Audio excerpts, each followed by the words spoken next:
ಅವನ್ರಿ ನಾಲ್ಕು ಸಂತೋಷ್ ಲಾಡ್ ಅವನ ಬಗ್ಗೆ ಯಾಕ್ರಿ ಮಾತಾಡ್ತೀರಿ?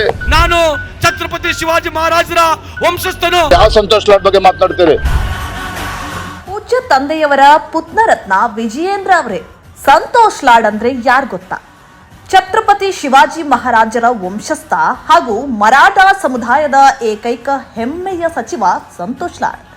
ಅಪ್ಪನ ಹೆಸರೇಳಿಕೊಂಡು ರಾಜಕಾರಣ ಮಾಡ್ತಿರುವ ವಿಜಯೇಂದ್ರ ಹೆಸರಿನ ಮುಂದಿರುವ ಯಡಿಯೂರಪ್ಪ ಎಂಬ ಹೆಸರು ತೆಗೆದುಬಿಟ್ರೆ ಈ ವಿಜಯೇಂದ್ರ ಮಹಾರಾಜರಿಗೆ ರಾಜಕಾರಣದಲ್ಲಿ ನಯ ಪೈಸೆ ಕಿಮ್ಮತ್ತಿಲ್ಲ.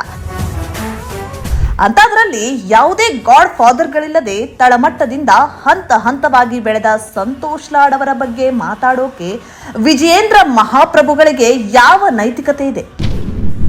ರಾಜ್ಯದ ಸಮಸ್ತ ಮರಾಠ ಸಮುದಾಯದ ಮೇರು ನಾಯಕ ಸಂತೋಷ್ ಲಾಡ್.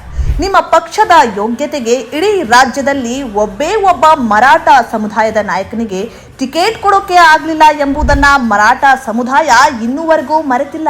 ಸಂತೋಷ್ ಲಾಡ್ ಎಂದ್ರೆ ಬಡವರ ಶಕ್ತಿ, ವಿದ್ಯಾರ್ಥಿಗಳ ಸ್ಫೂರ್ತಿ, ಶ್ರಮಿಕರ ಆಸ್ತಿ. ಸಂತೋಷ್ ಲಾಡ್ ಎಂದ್ರೆ ಯಾರು ಅಂತ ನಿಮ್ಮದೇ ಶಿಕಾರಿಪುರ ಕ್ಷೇತ್ರದ ಸಾವಿರಾರು ವಿದ್ಯಾರ್ಥಿಗಳಿಗೆ ಹಾಗೂ ಸ್ಪರ್ಧಾತ್ಮಕ ಪರೀಕ್ಷಾ ಆಕಾಂಕ್ಷಿಗಳಿಗೆ ಕೇಳ್ಬಿಡಿ. ನಾಲಾಯಕ್ ಯಾರು, ನಾಯಕ್ ಯಾರು ಅಂತ ಅವರೇ ಹೇಳ್ತಾರೆ.